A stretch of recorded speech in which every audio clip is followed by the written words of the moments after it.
In Kruger National Park, the long dry season has left the grass yellow and the water supply depleted. A pride of lions, consisting of 1 adult male and 5 females, roamed the parched land. They had not eaten for 2 days, only wandering around the dried carcasses and vultures. The sun was burning on their backs, their footsteps becoming heavier as they walked south of the reserve. At the edge of the forest, the lions followed a strange scent and accidentally entered a small village on the edge of Kruger. Fiva village was used to wild animals, but no one had ever seen such a large pride of lions. The heavy footsteps made people slam doors, children hide behind curtains. The lions were not aggressive, just walking slowly around the low thatched and clay houses. They passed through narrow alleys, sniffing at chickens hiding under beds and dried blood stains outside the cowshed. After a circle, the lions stopped in the middle of the red square, then lay down to rest in the afternoon sunlight. The people breathed a sigh of relief, thinking that they would rest for a while and then continue to leave like every time wild animals visited. No one expected that the quiet atmosphere would be broken by the violent roars. 5 female lions jumped up, surrounding the male lion as if a sudden instinct signal arose. At first they were just playing around, but then their claws began to tear into the flesh. The male lion growled, retreated, but was caught between claws and sharp teeth on all 4 sides. A female jumped on his back, biting his thick maned shoulder, blood flowing red and staining his fur. The people in the house held their breath, only daring to look through the crack in the door. No one understood what was happening. The male lion tried to fight back, but was exhausted from hunger. Each kick only kicked up weak dust. It slipped and fell, lying there panting, blood dripping in long streaks across the dry land. Suddenly, the females stopped, no longer attacking, just standing around the dying male lion. Perhaps their instinct to protect their territory had stimulated them, but fatigue made everything slow down. A female lay down first, then the others lay down next to the injured male lion. In the village square, the image of the lions lying together on the red soil was like a living monument. The people gradually breathed a sigh of relief, but no one dared to go out, fearing a sudden outbreak. Children pressed their faces against the earthen wall, adults quietly closed the curtains, their eyes filled with suspicion. The blood from the male lion spread onto the ground, each drop soaking deep as if warning of what was about to happen. Under the sunset, the lions still lay still, the male lion's breathing became heavier and more intermittent. A man stood silently at the door of the village's largest house, holding a long stick in his hand, his eyes filled with worry. He was Tabo Masiko, the young village chief, the only one in the village with a phone and a former ranger.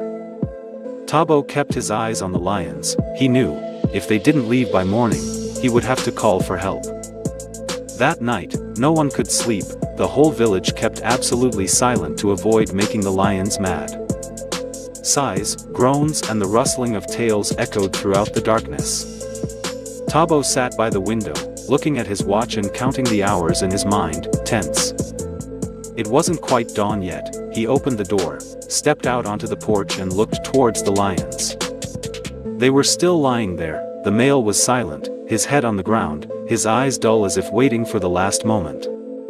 Tabo called out loudly to scare them away, but none of them responded, only a lazy glance.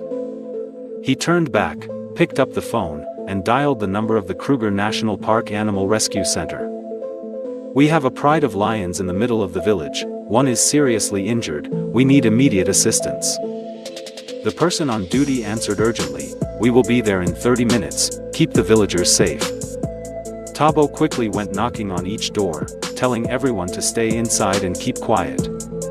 The children covered their ears, the adults pulled the curtains, everyone held their breath waiting for the rangers to appear.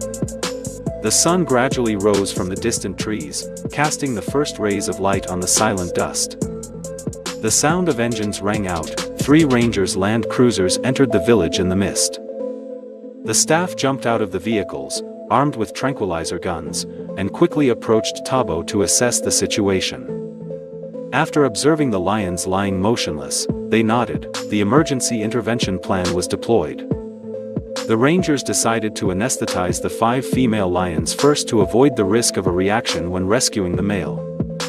Each tranquilizer arrow was accurately fired, and the lions collapsed one by one on the dry ground.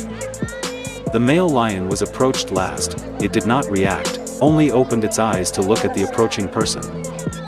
They checked its heart rate, inserted a breathing tube, and quickly transferred it to a wheeled stretcher. The villagers helped, Tabo directly holding the animal's legs while they lifted it into the truck. A large iron cage opened, and the 5 females were placed in first, with the male lion in last. The iron door closed, and the pride was secured in the truck with a sturdy protective mesh. The truck left the village amid quiet applause and the eyes of the children watching through the cracks of the door. The lions had left a place they were not meant for, leaving behind a morning full of indescribable emotions. The villagers slowly returned to the yard, cleaning up the blood, collecting trash, and clearing the village path. A few people brought water to wipe away the dust, as if to erase the traces of the wild conflict. Tabo sat on the steps, wiping his forehead, smiling slightly. He knew he had done the right thing. Meanwhile, the ranger car was on its way to the nearest rescue center. In the car, a veterinarian was on duty checking the heart rate, bandaging and wiping the blood from the male lion's body. Hope was rekindled. The fight for survival of the lions in Kruger was not over. At the medical center of the Kruger Game Reserve, Dr. Alex and Nurse Mia received the injured male lion. They were re-anesthetized and placed on a cold steel table in a specialized operating room. The wounds on his back, shoulders and hind legs were disinfected and carefully stitched within 3 hours. The male lion had no broken bones or internal injuries, but he had lost a lot of blood and was very exhausted. The doctors administered 4 fluids, injected antibiotics, and placed cameras to closely monitor his every move. The team took turns caring for it during the first night to avoid complications. After 2 days, it began to stand up slowly. Its eyes were clear and responsive. It ate a few pieces of raw meat, along with crushed medicine and regular water intake. On the 3rd day, it was able to walk around its cage, its stitches were dry, and its fur was beginning to grow. Dr. Alex decided, it's well enough to return to its pride, it's time to reunite. The lionesses were kept in a semi-wild enclosure, fed and checked daily. When the male lion returned, they came closer, not as aggressive as the last time they had been in the village.